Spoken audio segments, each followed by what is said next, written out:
자, 여러분은 하나님의 은혜와 자비를 경험하셨습니까? 그렇다면, 자, 여러분에게 하나님께 주신 이 은혜와 자비는 어떤 가치를 갖고 있습니까?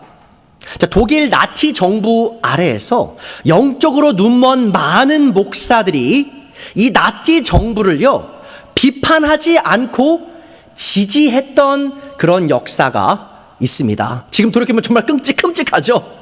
이 우파 교회들이요, 나치 정부를 지지하면서 히틀러가 하는 행위들을 후원했다라는 것이죠. 자, 그때 이에 맞서서 선 젊은 목사 한 분이 있었습니다. 자, 그분의 이름은 디트리히 본 회퍼였어요. 이 본 회퍼 목사님은 당시 독일 교회가 당면한 이 가장 큰 영적 문제가 있다고 얘기했는데, 대체 이 교회들이 왜 이 정부의 이 끈앞풀이 되어서 헛된 일을 하고 있고 또한 교회로서의 직분을 감당하지 못하고 있냐라고 했을 때, 이분은 바로 이 교회들이 하나님께서 주신 이 가치 있는 은혜와 자비를 아주 가치 없는 싸구려 은혜로 만들어 버렸기 때문이다라고 진단하셨습니다.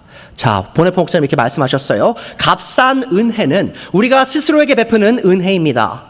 자, 값싼 은혜는 회개를 요구하지 않는 용서의 선포요, 교회의 징계가 없는 침례요, 죄의 고백이 없는 성찬입니다. 값싼 은혜는 제자도가 없는 은혜요, 십자가가 없는 은혜요, 살아계시고 성육신하신 예수 그리스도가 없는 은혜입니다 라고 말씀하셨어요. 자, 지금으로부터 80년 전에 쓰여진 이 글귀가 과연 우리의 기독교의 영적 상태와 어떤 연관이 있다고 생각하십니까? 자, 이 문제가 우리 교회 안에서 사라졌을까요? 아닙니다, 여러분. 정말 많은 그리스도인들이 하나님께 은혜와 자비를 받는 것을요, 당연한 것으로 여기고 있습니다. 이 하나님의 은혜와 자비를 가볍고 싸구려로 만든 것이죠. 자, 그로 인해 그들은 하나님을 섬기기 위해 자기 자신을 희생하는 것을 당연하지 않은 것으로 여기고 있어요. 잘 들어보세요, 여러분. 많은 그리스도인들이 하나님이 나에게 은혜를 주시고 자비를 주시는 걸 당연하게 여겨요. 하지만 그와 동시에 그들은 내가 내 삶을 희생하여 하나님을 섬기는 것은 당연한 것으로 여기지 않습니다. 자, 여러분은 하나님께서 베푸시는 이 은혜와 자비가 값싼 싸구려 취급을 받는 상황을 여러분 눈으로 보신 적이 있으십니까? 자, 또한 하나님의 은혜와 자비를 받는다고 자부하면서도 어떠한 희생도 치르려 하지 않는 사람들이 결국 어떤 결말에 이르게 되는지를 눈으로 보신 적 있으십니까?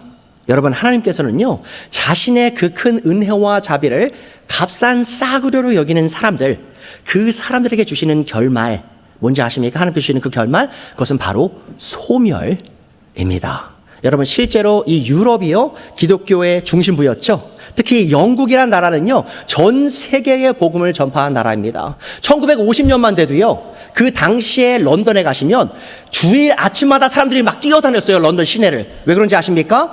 교회가 꽉 차서 자리가 없어서, 이 교회에 갔더니 자리가 꽉 차서 경배를 못 드려요. 그래서 다른 교회에 찾아가려고 뛰던 사람들이 넘쳤던 도시예요. 하지만 2025년 여러분 런던 가시면 어떤지 아십니까?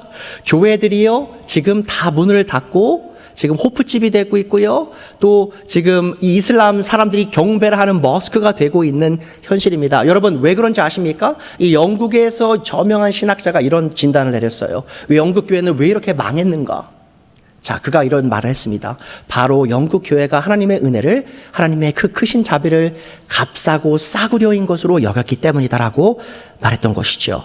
자, 하나님께 있어서 자신이 베푸시는 놀라운 은혜와 자비를 값싼 싸구려로 여기고 자신을 향한 어떠한 희생도 치르기를 꺼려하는 이 기독교는 더 이상 참된 기독교가 아닙니다. 자, 그러하기에 하나님께서는 그러한 기독교가 타락하게 두시고요, 또한 소멸되게 두십니다.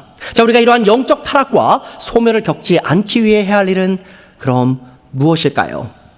자, 우리는 먼저 하나님께서 우리에게 주신 이 풍성한 은혜와 자비가 얼마나 가치 있는 것인지를 인식할 필요가 있습니다. 자, 그리고 우리는 우리가 받은 이 은혜와 자비로 인해 우리의 모든 삶을 하나님께 바쳐야 합니다. 자, 그러하기에 오늘의 본문에서 바울 사도는 우리에게 이렇게 명령하고 있어요. 자, 로마서 12장 1절입니다. 형제자매 여러분, 그러므로 나는 하나님의 자비하심을 힘입어. 자, 하나님의 자비를 받으셨습니까? 자, 그럼 그로 인해 여러분에게 권합니다. 여러분의 몸을 하나님께서 기뻐하실 거룩한 산 제물로 드리십시오. 자, 이것이 여러분이 드릴 합당한 예배, 섬김입니다라고 말씀하셨어요. 자, 그래서 오늘 말씀의 대지입니다.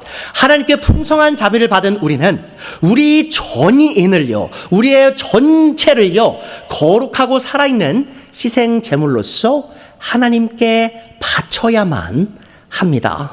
자, 다시 말해 우리는 하나님께서 그리스도 예수님을 통해 우리에게 주신 이 풍성한 자비를 놀라워하며 하나님께 받은 이 놀라운 자비로 인해 우리의 모든 삶을 하나님께 영광을 돌리는 도구로서 사용해야 한다는 것이죠. 자, 오늘과 다음 주에 살펴볼 이 로마서 12장 1절 2절은 로마서 12장부터 15장까지 이어지는 이 바울 사도의 다양한 권면의 서론이자 표제 역할을 하는 본문입니다. 자, 바울 사도는 로마서 12장과 13장에서요, 모든 그리스도인들이 공통적으로 맞닥뜨리는 실천적 문제를 먼저 다룹니다. 자, 그러고 난 뒤 로마서 14장 15장에서 뭘 하냐? 바로 로마 교회, 그 당시에 실제적으로 로마 교회 안에서 벌어지고 있었던 구체적인 상황들을 집중적으로 다루죠. 자, 우리는 앞으로 몇 달 동안 이 로마서 12장과 13장을 차근차근 살펴보며 살아있는 희생 제물로서 우리가 실제로 어떻게 살아가야 하는지를 함께 배워나갈 것입니다. 자, 오늘 설교에서는요, 먼저 왜라는 질문에 초점을 맞춰보려고 해요.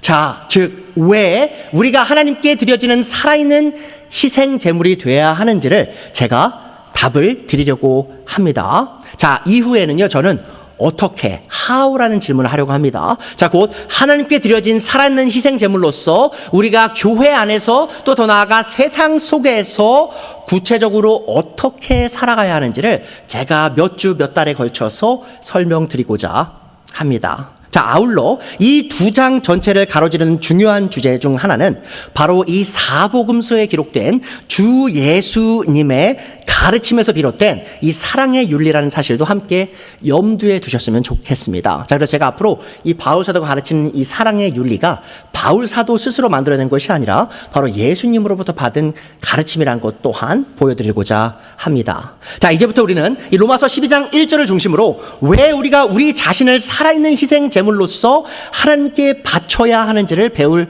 거예요. 자, 우리가 우리의 삶을 다 바쳐 하나님께 드려야 하는 이유는 무엇이죠? 자, 첫 번째 의지입니다. 우리는 예수님을 통해 하나님께 풍성한 자비들을 받았습니다. 자, 바울 사도는 로마서를 받아 읽는 성도들에게 자신이 로마서 12장에서 15장까지 독자들에게 다양한 권면의 말씀을 주는 이유에 대해서 이렇게 설명합니다. 다시 볼게요. 로마서 12장 1절 전반부예요. 형제자매 여러분, 그러므로 나는 하나님의 자비하심, 혹은 직역하면 이렇게 되죠. 하나님의 자비들을 힘입어 여러분에게 권면합니다. 자, 로마서 12장 1절에서 바울이 그러므로라고 시작하는 이유는 독자로 하여금 로마서 1장부터 11장까지 자신이 풀어온 복음의 진리를 다시금 상기시키기 위함이에요. 그러니까 여러분, 로마서 12장 1절은요, 지금까지 로마서 1장부터 11장까지 설명한 이 바울 사도의 복음의 진리를 기반으로, 자, 이 진리로 인해 여러분이 받은 이 은혜와 자비로 인해 이제 이렇게 살아가야 합니다라고 얘기한다는 것이죠. 자, 바울은 이 11장의 분량의 복음의 진리를 이 풍성한 하나님의 자비들이라고 표현하고 있습니다. 자, 여기에서 우리가 주목해야 할 점은 바울이 단순히 하나님의 자비라고 단수를 사용하고 있지 않고요. 바로 하나님의 자비들, 이 복수형을 사용하고 있다는 것이죠. 자, 바울이 우리를 향한 하나님의 자비를 얘기하면서 복수형을 사용했다는 것은 우리를 향한 하나님의 자비가 한 종류가 아닌 다양하고 풍성한 복들로 표현되었음을 암시합니다. 자, 그렇다면 하나님께서는 복음의 진리 안에서 우리에게 어떤 자비를 보여주셨습니까? 자, 이를 바르게 이해하기 위해 우리는 먼저 바울이 로마서 전반부에서 하나님의 놀라운 자비하심을 경험한 우리가 하나님 앞에서 원래 어떤 존재였는지 설명한 내용을 기억할 필요가 있습니다. 자, 과연 우리는 하나님의 풍성한 자비를 받기에 합당한 존재들이었을까요? 자, 우리는요, 하나님께 자비가 아닌 이 진노의 심판을 받기에 합당한 죄인들이었습니다. 자, 그것이 바로 바울 사도가 로마서 1장부터 3장까지 주장한 내용이에요. 자, 예수님을 알기 전 우리는 불경건하고 불의한 자들로서 하나님의 자비를 받을 자격이 없는 하나님의 진노의 대상이었습니다. 자, 로마서 1장 18절 말하죠. 하나님의 진노가 불의한 행동으로 진리를 가로막는 사람의 온갖 불경건함과 불의함을 겨냥하여 하늘로부터 나타납니다. 자, 우리는 우리의 죄 속박 속에서 하나님께 감사와 영광을 돌리기를 거부한 자들이었어요. 자, 그래서 로마서 1장 21절에 말하죠. 바울이 사람들은 하나님을 알면서도 하나님을 하나님으로 영화롭게 해드리거나 감사를 드리기는커녕 오히려 생각이 허망하여져서 그들의 지각 없는 마음이 어두워졌습니다. 자, 더 나아가 우리는 하나님께 영광을 돌리기를 거부했을 뿐만 아니라 하나님이 아닌 존재에게 영광을 돌리는 우상 숭배에 빠진 자들이었어요. 자, 그래서 25절에 말하죠. 사람들은 하나님의 진리를 거짓으로 바꾸고 창조주 대신 피조물을 숭배하고 섬겼습니다. 자, 여기서 피조물을 숭배하는 이 우상 숭배는요, 바로 우리 자신을 향한 자기 경배도 포함됩니다. 자, 하지만 이 경배, 이 영광 누가 받으셔야 되는 거예요? 하나님은 영원히 찬송 받으실 분이십니다라고 바울은 얘기하고 있어요. 자, 우리는 영원히 사랑과 경배 받으실 이 창조주 하나님 대신 경배받을 가치가 없는 피조물들을 섬기던 자들이었어요. 자, 그 결과 우리는 부패하고 타락한 마음으로 해서는 안 될 다양한 죄들을 아무렇지 않게 지으며 죄를 주인으로 섬기던 자들이었습니다. 자, 보세요. 우리가 어떤 자들이었는지. 자, 로마서 1장 29절부터 30절에 나오죠. 사람들은 온갖 불의와 악행과 탐욕과 악으로 가득 차 있으며 시기와 살이와 분쟁과 사기와 저기로 가득 차 있으며, 여러분 뒷담화 해보셨나요? 수군거리는 자요. 여러분 남에 대해서 없는 말 지어낸 적 있으신가요? 아니면 넘겨짚고 그 사람에 대해서 판단한 적 있으신가요? 중상하는 자요. 하나님을 미워하는 자요. 불손한 자요. 오만한 자요. 자랑하는 자요. 악을 꾸미는 모략꾼이요. 또 부모를 거역하는 자요. 우매한 자요. 신의가 없는 자요. 무정한 자요. 무자비한 자입니다. 여러분, 이게 바로 그리스도 예수님을 만나기 전에 우리의 영적 상태였어요. 자, 그들은 이와 같은 일을 하는 자들은 죽어야 마땅하다는 하나님의 공정한 법도를 알면서도 자기들만 이런 일을 하는 것이 아니라 이런 일을 저지르는 사람을 두둔하게까지 합니다. 그러니까 우리는 우리 스스로 악해질 뿐만 아니라 다른 사람들이 우리와 똑같은 모습으로 악해지기를 바라는 그런 존재였습니다. 자, 바울은 유대인이든 이방인이든 하나님 앞에서 의롭고 거룩하게 사는 사람은 하나도 없다고 말합니다. 자, 바울은 결국 모든 인류가 죄 가운데 놓여 하나님의 진노의 심판을 받아야 할 처지에 있다고 선포하고 있어요. 자, 그래서 로마 3장 9절 10절에서 말하죠. 그러면 무엇을 말해야 하겠습니까? 우리 유대 사람이 이방 사람보다 낫습니까? 전혀 그렇지 않습니다. 유대 사람이나 그리스 사람이나, 그러니까 전 세계 모든 사람이 다 같이 죄 아래 있음을 우리가 이미 지적하였습니다. 성경에 이렇게 기록되어 있습니다. 의인은 없다. 단 한 사람도 없다. 자, 그래서 바울은요, 이 그리스도 밖에 있는 우리의 영적 상태에 대해서 이런 결론을 내립니다. 로마 3장 23절이죠. 모든 사람이 죄를 범하였습니다. 자, 그로 인해 사람은 하나님의 영광에 못 미치는 처지에 놓이게 되었습니다. 자, 하나님께서 우리를 창조하신 목적은 무엇이었죠? 자, 그것은 바로 하나님께 경배하기 위한 거였어요. 하나님을 찬양하고 하나님께 영광을 돌리게 하기 위함이었습니다. 자, 그러나 우리는 죄를 범하여 죄의 종 곧 사탄의 자녀가 되었고요. 또 하나님께 영광을 돌릴 수도, 또 하나님의 영광을 누릴 수도 없는 존재가 되어 버렸습니다. 자, 여러분은 이 제품이나 음식을 만드는 공장에서요, 이 직원들의 실수나 전산장치의 오류로 인해 불량 제품이 대량 생산되었을 때 이 회사들이, 이 공장들이 어떻게 하는지 아십니까? 여러분, 얼마나 많은 양을 만들었는지는 중요하지 않아요. 만약에 그 안에 조금이라도 오류가 들어가 있다. 자, 그러면 제대로 된 회사는 어떻게 하죠? 그 불량 제품을 전량 폐기하죠. 자, 우리 또한 하나님 앞에서 심한 불량이 난 피조물이 되었던 거예요. 자, 하나님을 선택하기보다 우리 자신을 선택하고 우리의 주인을 하나님으로 섬기지 아니하고 죄를 우리의 주인으로 섬겨서 우리는 하나님께 영광을 돌리는 존재가 아니라 이제는 우리 스스로에게 영광을 돌리고 하나님이 아닌 이 조물주가 아닌 이 피조물에게 경배를 돌리는 불량품이 되었던 것이죠. 자, 우리는 하나님께서 홀로 받으시기에 합당한 영광을 하나님이 아닌 다른 피조물과 우리 스스로에게 돌려 전량 폐기되어야 할 쓸모없는 존재가 된 것이었죠. 자, 그렇다면 이 하나님께서 아무짝에도 쓸모없는 우리를 전량 폐기하셨나요? 자, 그렇지 않죠. 하나님께서는 영원한 진노의 심판을 받기에 합당한 우리에게 되려 큰 은혜와 자비를 베푸셨습니다. 자, 하나님께서 진노의 심판을 받아 마땅한 우리에게 자비를 베푸셨습니다.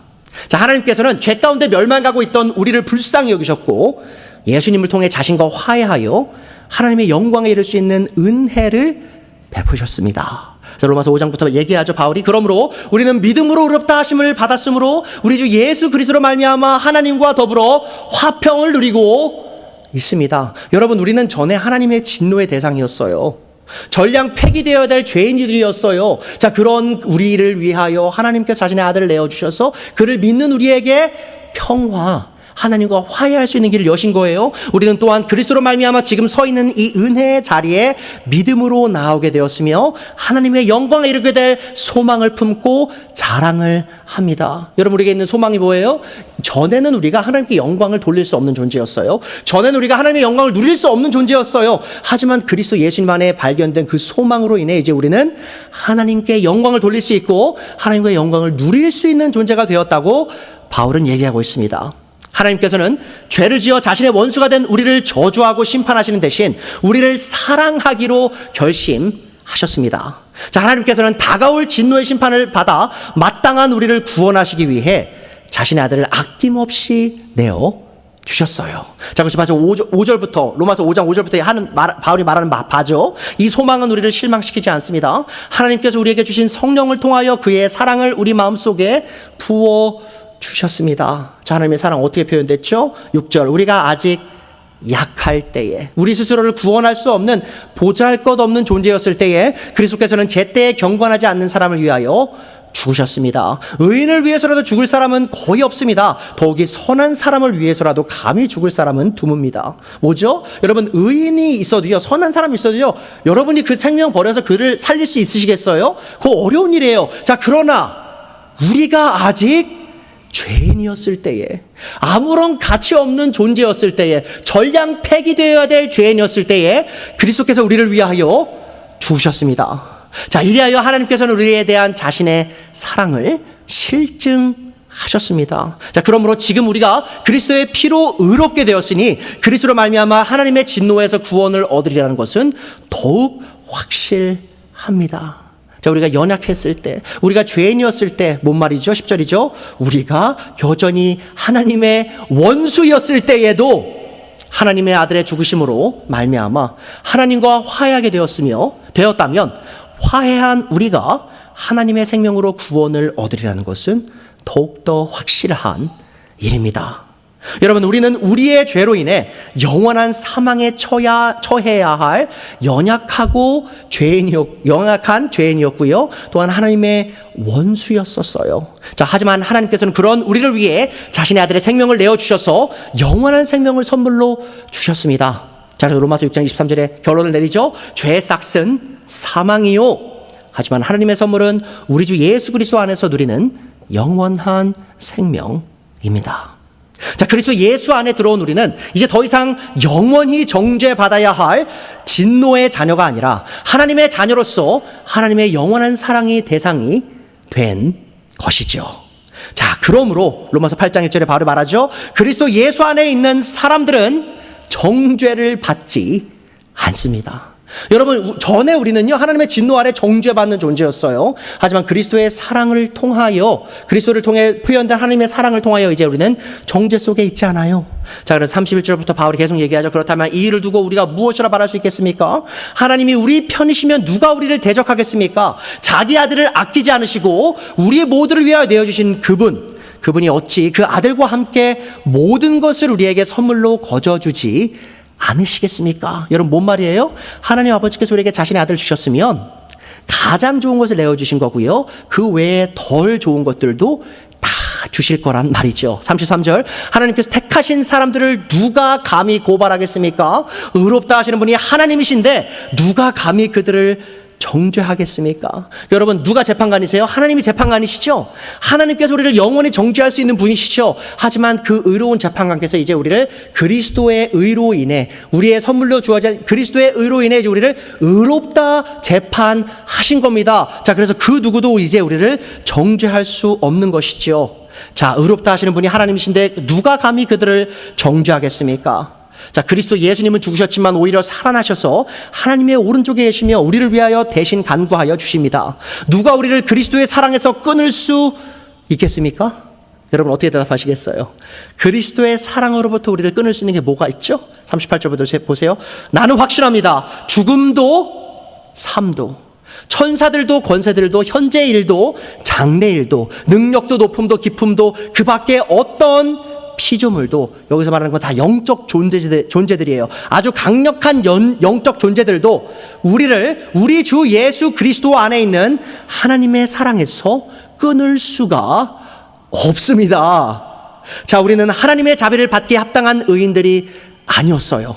자, 그러함에도 우리의 하나님께서는 이 진노의 심판을 받아 마땅한 죄인인 우리에게 놀랍고도 풍성한 자비를 베푸셨고, 우리는 이 사실로 인해 큰 감격을 느끼는 것이 당연한 것이라고 생각해야 될 필요가 있습니다. 하지만 여러분, 많은 사람들이요, 여전히 하나님께서 자신에게 은혜와 자비를 베푸시는 것을 당연한 것이라 착각하고 있습니다. 자, 그러나 우리는 그리스도를 통해 우리에게 주어진 하나님의 은혜와 자비가 당연한 것이 아니라 하나님께서 선택하신 소수에게만 주어진 아주 특별한 특권임을 알 필요가 있습니다.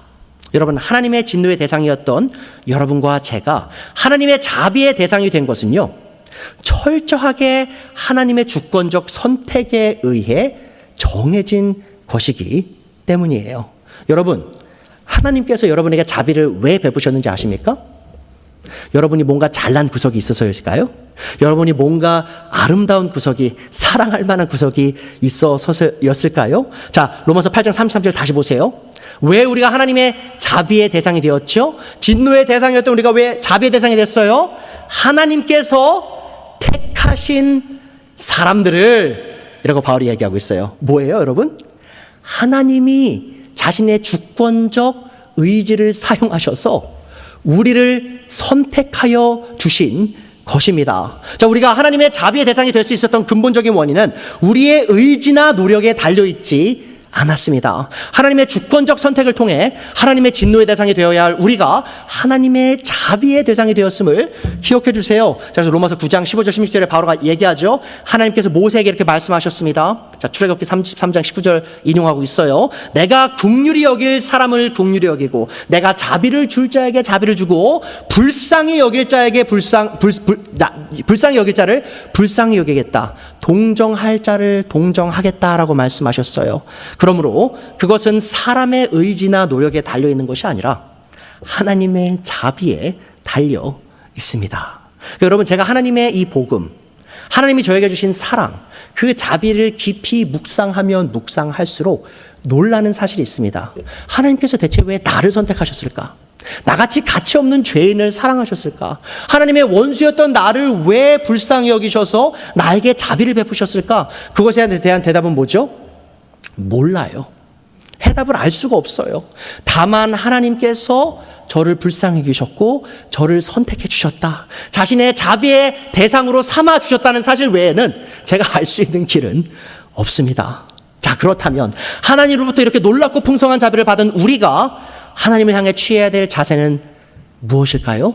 자, 여러분 지금까지 잘 들으셨어요? 제가 로마서 1장부터 11장까지를 지금 한 번에 설교를 다 한 겁니다. 자, 그러면 이런 큰 자비를 받은 우리가 어떤 자세를 하나님을 향해 취해야 될까요? 오늘 두 번째 요지입니다. 우리는 풍성한 자비를 베푸신 하나님께 우리의 전인, 우리의 전체를 살아있는 희생물로 바쳐야만 합니다. 자, 바울은 하나님께서 우리에게 주신 이 놀라운 자비들에 대해 상기한 후 우리에게 이렇게 명령하고 있어요. 다시 볼게요. 로마서 12장 1절입니다. 형제자매 여러분, 그러므로 나는 하나님의 자비하심을 힘입어 여러분에게 강권합니다. 여러분의 몸을 하나님께서 기뻐하실 거룩한 산 제물로 드리십시오. 혹은 기뻐 받으실 만한 살아있는 희생 제물로 드리십시오. 왜요? 이것은 여러분이 하나님께 드릴 합당한 혹은 영적인 예배, 섬김입니다 라고 얘기하고 있어요. 자, 우리는 우리에게 풍성한 자비를 베푸신 하나님께 어떻게 반응해야 할까요? 자, 한때 하나님의 진노의 대상이었음에도 불구하고 하나님의 자비의 대상이 된 우리는 하나님의 풍성한 자비로 인해 어떤 삶을 살아가야 할까요? 자, 우리는 우리의 몸을 희생 제물로서 하나님께 바쳐야 합니다. 자, 우리가 우리의 몸을 희생 제물로서 하나님께 드리는 것, 이것이 곧 하나님께 풍성한 자비를 받은 우리가 하나님께 드려야 할 당연하고 합당한 예배입니다. 자, 하나님의 자비를 향한 우리의 이러한 반응은 하나님께서 우리의 의지를 거스르며 강요하시는 것이 아님을 기억해 주세요. 여러분, 오히려 이는요, 이 복음의 능력을 진정으로 경험한 모든 사람에게서 나타나는 자연스러운 반응입니다. 그것이 지금 바울이 얘기하는 바예요. 왜 하나님께 내 삶을 다 드려야 돼요? 왜 하나님의 영광을 위해 내 삶을 다 바쳐야 되죠? 자, 복음을 참되게 경험한 사람은 그것을 당연히 여기는 거예요. 왜요? 하나님께서 나에게 주신 자비가 너무나 놀라운 것임을 알기 때문이죠. 이 바울은 자비로우신 하나님을 향한 우리의 이러한 반응이 우리가 하나님께 드려야 할 합당한 예배, 합당한 섬김이라고 설명하고 있습니다. 자, 여기서 합당한이라고 번역된 그리스어 단어는 영적인이라고 번역될 수도 있어요. 자, 이 말은 곧 우리가 하나님께 우리의 몸을 살아있는 희생제물로 바칠 때 우리가 육신 안에서 올리는 이 섬김이 하나님 앞에서 영적인 예배로 인정될 수 있다는 사실을 보여줍니다. 그러니까 많은 분들이요, 영과 육을 너무 많이 나누다 보니까 내가 몸으로 하는 어떤 행위는 하나님께 영적 예배가 될 수 없는 것 아닙니까? 라고 착각하는 경우가 있어요. 여러분, 아닙니다. 하나님께서는 우리가 우리 몸으로 하나님께 경배를 드리길 바라세요. 왜죠? 그거 자체가 하나님께서 기뻐 받으시는 영적인 경배와 섬김이 되기 때문입니다. 또한 하나님께 우리 자신을 이 희생제물로 바치는 것은 하나님의 풍성한 자비에 대한 합당한 혹은 이성적인 반응입니다. 이 자비로우신 하나님께 이와 같이 자신을 드리는 것은 너무나 당연한 일이라는 것이죠. 제가 초반에 뭐라고 말씀드렸어요? 많은 그리스도인들이요, 하나님의 자비를 당연한 것으로 여기고요, 하나님을 위해 내 삶을 희생하는 걸 당연하지 않은 것으로 여겨요. 하지만 바울은 완전 반대로 얘기하고 있죠. 우리가 그 하나님의 놀라운 자비를 받았다면 우리 자신을 다 희생해서 하나님을 섬기는 것은 너무나 당연한 것이다라고 설명하고 있습니다. 자, 하나님을 향한 우리의 경배는 우리 몸 안에서 드려져야 하며 또한 우리의 몸을 희생 제물로서 하나님께 드림으로 완성될 수 있다는 사실을 기억해 주세요. 이 바울은 대체 왜 우리가 우리의 몸을 하나님께 기뻐하실 거룩한 산제물로 드려야 한다고 권면하고 있을까요? 자, 그것은 바로 우리가 우리 몸 안에서 살아가며 우리의 몸으로 세상의 모든 것을 접하기 때문입니다. 자, 우리는 우리의 몸 없이는 어떠한 생각도 행동도 할 수 없습니다. 근데 많은 분들이 행동이 우리의 몸 없으면 안 된다고 하는 걸 아시는데 생각도 그럼 우리 몸이 있어야 되나요? 라고 물으실 수가 있어요. 근데 여러분, 과학이 점점 발달하면서 밝혀지는 게 있죠. 자, 우리가 뇌 없이는요, 사실 뇌라는 이 육체가 없으면 생각이라는 게 불가능합니다. 그래서 하나님 앞에서요, 우리의 몸은 너무나 중요한 거예요. 왜죠? 우리의 생각과 우리의 모든 행위를 주장하는 것이 바로 우리의 몸이기 때문이죠. 자, 다시 말해 우리의 몸을 거룩한 산 제물로 하나님께 바친다는 의미는 곧 우리가 우리의 몸으로 하는 모든 생각과 행동이 하나님을 섬기는 수단이 되어야 한다는 말입니다. 이 진리는 우리의 삶의 모든 영역이 철저하게 하나님께 드려져야 함을 잘 보여주고 있어요. 자, 우리가 보는 것, 또 우리가 만지는 것, 우리가 맛보고 우리가 듣고 듣고 우리가 말하는 것, 또 생각하는 것, 원하는 것, 미워하는 것, 우리의 삶의 모든 영역이 철저하게 하나님의 영광을 위한 희생 제물로서 드려져야 하는 것입니다. 자, 우리는 때로는요, 주일날 교회에 나와야만 하나님을 경배하는 것이 아닙니까? 라고 착각할 때가 있어요. 여러분, 아닙니다. 우리의 교회 생활뿐만 아니라요, 우리의 부부 생활, 우리의 가정 생활, 우리의 직장 생활, 우리의 학교 생활, 더 나아가 우리의 취미 생활까지, 우리가 쉬는 그 시간까지 우리의 삶의 모든 영역이 하나님께 경배와 섬기를 드리는 공간이 되어야 함을 기억하셔야 됩니다. 그래서 바울이 뭐라고 말하죠? 너희가 먹든지 마시든지 무엇을 하든지 뭘 위해 하라고 해요? 하나님의 영광을 위해 해라 라고 설명하는 것이죠.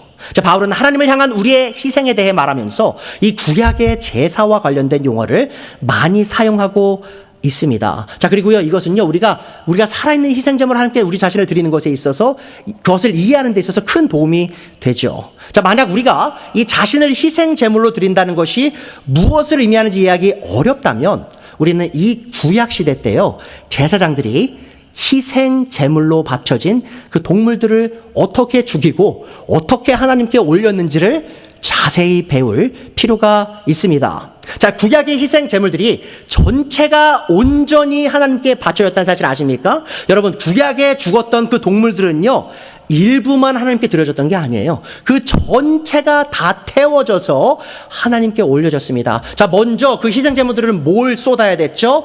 그 몸에 있던 모든 피를 다 쏟아야 됐어요. 그리고 그 쏟아진 피는요, 바로 제단 주위, 성막 문 앞에 있던 제단 주위에 다 뿌려져야 된다고 레위기 1장은 기록합니다. 자, 또한 동물의 머리와 기름은 제단에서 태워졌고요, 내장과 다리는 먼저 물로 씻은 후에 태워졌습니다. 그러니까 이 제사물의 전체가 다 하나님께 번제물로서 바쳐졌다는 것이죠. 자, 이러한 제사는 하나님께 기쁨이 되는 향기로운 제물이었다라고 레위기 1장 9절은 기록하고 있어요.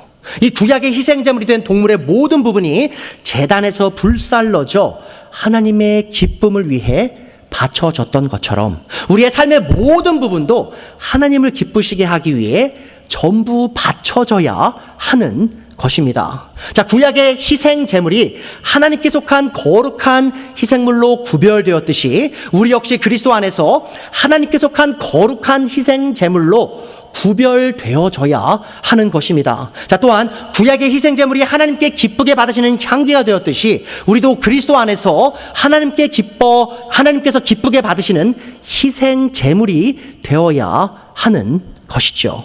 자, 그러나 우리는 여기에서 이 구약의 짐승 희생 제물과 신약의 희생 제물인 우리 사이에 중요한 차이점 하나가 있음을 기억해 주세요.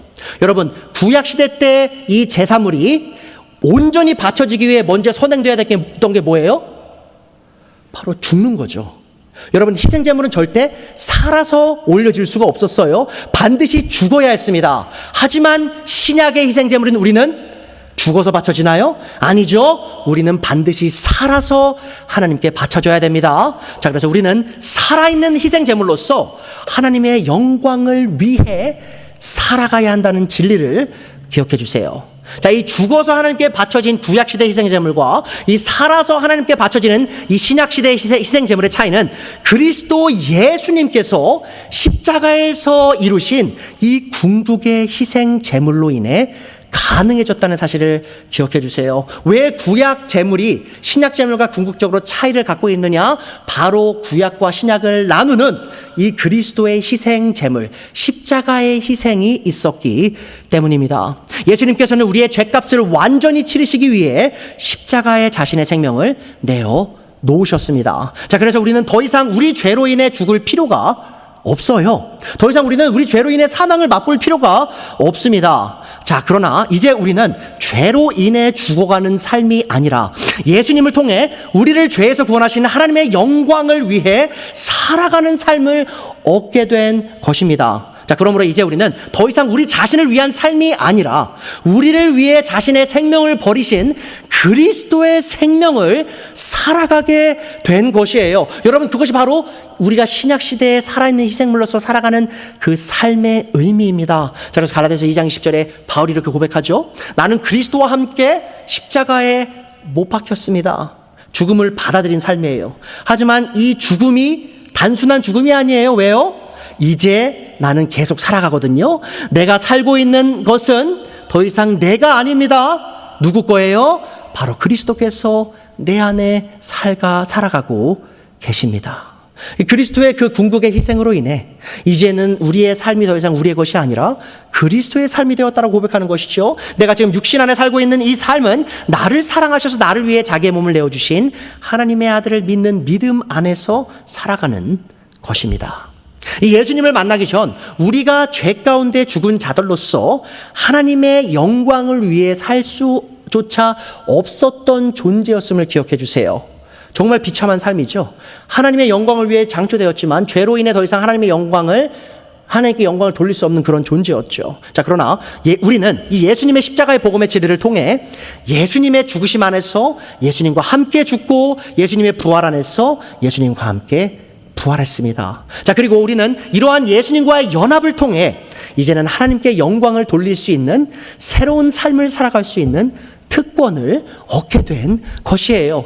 예수님과 연합을 통해 이제 우리는 예수님의 삶을 살아가고요. 예수님의 삶은 어떤 삶이었죠? 바로 하나님께 영광을 돌리는 삶이죠. 그 삶을 얻었습니다. 자, 로마서 6장 3절 4절에 바울이 말하죠. 침례를 받아 그리스도와 예수님과 하나가 된 우리는 모두 침례를 받을 때에 그와 함께 죽었다는 것을 여러분은 알지 못합니까? 그러므로 우리는 침례를 통하여 그의 죽으심과 연합함으로써 그와 함께 묻혔던 것입니다. 여러분, 예수님께서 십자가에 돌아가셨을 때 우리가 거기서 같이 예수님과 죽은 거예요. 자, 근데 거기서 끝이 아니었죠. 그것은 그리스도께서 아버지의 영광으로 말미암아 죽은 사람들 가운데서 살아나신 것과 같이 우리도 또한 생명 안에서 살아가기 위함입니다. 바로 새 생명 안에서 살아가게 하려고 이제 예수님의 부활 안에서 우리가 동일하게 부활을 경험했다라고 얘기하고 있어요. 이 예수님과의 연합을 통해 주어진 이 새 생명 안에서 살아가는 우리는 이제 하나님의 영광을 위해 살아갈 수 있는 존재가 된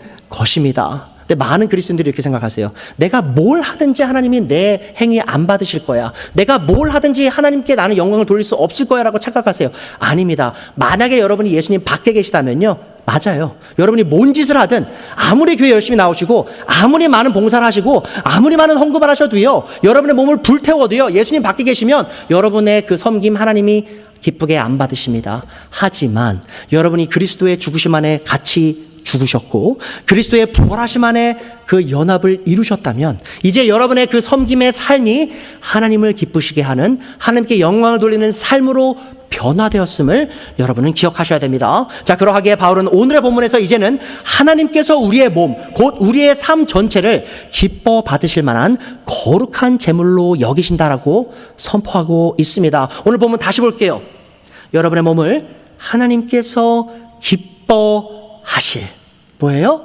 하나님이 기뻐 받으실 만한 거룩한 산 제물로 드리라고 얘기하고 있어요. 자, 이것이 곧 여러분이 하나님께 드릴 합당한 섬김이다라고 얘기하고 있습니다. 자, 과거에 우리는 하나님께 그 어떤 영광도 올릴 수 없던 아주 비참하고 가치 없던 존재였습니다. 자, 그러나 그리스도 예수님의 복음의 진리를 통해 우리는 예수님과 연합되어 하나님의 영광과 기쁨을 위해 살아갈 수 있는 가치 있는 존재가 된 것이에요. 여러분, 여기에서 우리는 우리의 참된 가치를 발견합니다. 그리스도 밖에 있는 우리는요, 아무런 가치가 없어요. 왜요? 하나님께 영광을 올릴 수 없거든요. 하지만 그리스도 예수 안에 들어온 우리는 이제 너무나 큰 가치를 갖고 있어요. 왜요? 우리 안에 가치가 있어서인가요? 아니죠. 우리 안에 살아계신 그리스도로 인해 이제는 우리가 그분과 함께 하나님께 영광을 올릴 수 있는 존재가 되었기 때문이죠. 하나님께서는 이제 그리스도 예수님으로 인해 우리가 올리는 입술의 찬양과 우리가 행하는 선한 행위를 자신의 영광을 위한 제사로서 기쁘게 받아 주십니다. 여러분, 이 신학 체계 중에 세대주의라는 이 체계가 있어요. 성경을 해석할 때 세대를 나눠서 구약과 신약을 완전 둘로 나눠서 두 개가 마치 큰 연관이 없는 것처럼 가르치는 이 세계, 조직 신학 체계인데요. 근데 이것을 가르치는 분들 중에, 제가 세대주의 전체가 틀렸다는 건 아닙니다. 이걸 가르치는 분들 중에 이런 분들이 있어요. 모든 제사는 그리스도 예수님의 십자가의 제사에서 끝났기 때문에 이 신약에는 더 이상 제사가 존재하지 않는다라고 강조하시는 분들이 있어요.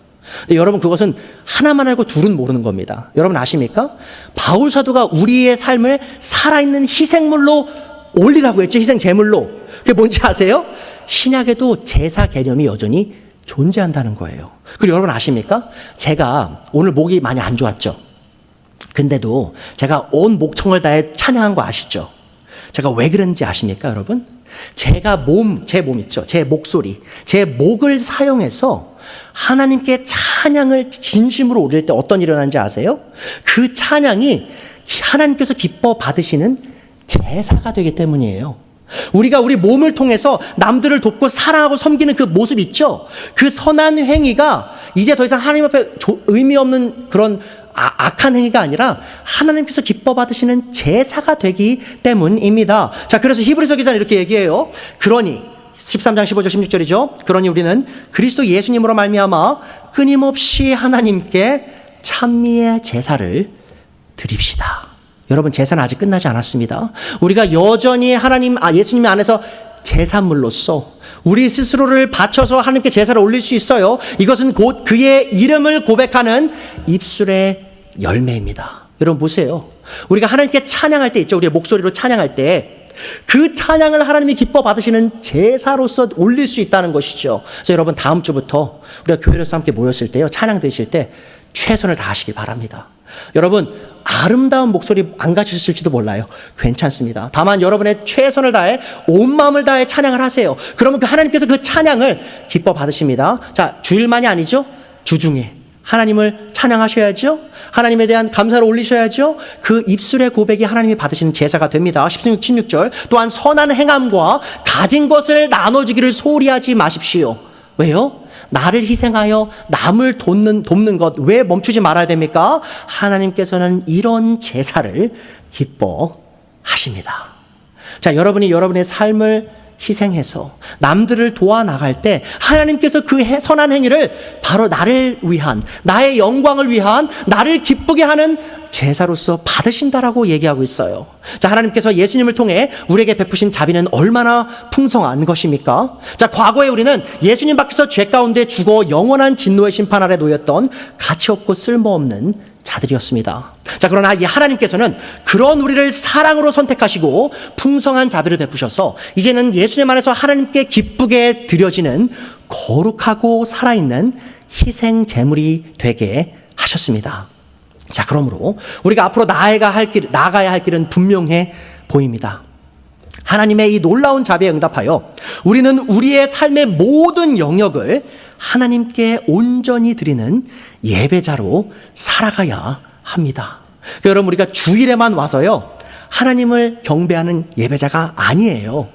여러분이 오늘 예배를 마치시고 나가시는 그 순간도 여전히 여러분은 예배자로 살아가셔야 됩니다. 내일 출근하실 때, 내일 학교 가실 때, 내일 아침 일어나자마자 아이의 기저귀를 가실 그때부터 여러분이 기억하실 게 뭐예요?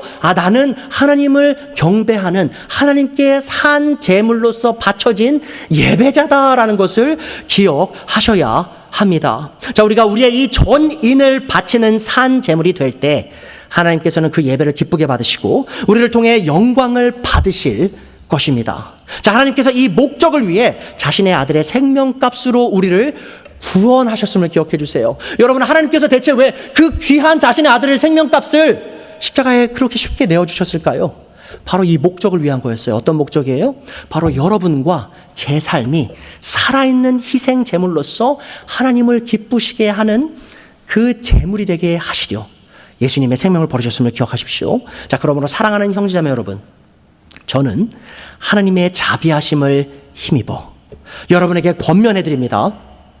여러분의 몸을 하나님께서 기뻐하실 거룩한 산 제물로 드리십시오. 자, 이것은 여러분이 하나님께 드릴 합당하고 당연하고 영적인 예배입니다. 자, 하나님께 풍성한 자비를 받은 우리는 우리 전인을 거룩하고 살아있는 희생제물로서 하나님께 반드시 바쳐야 합니다. 기도하겠습니다.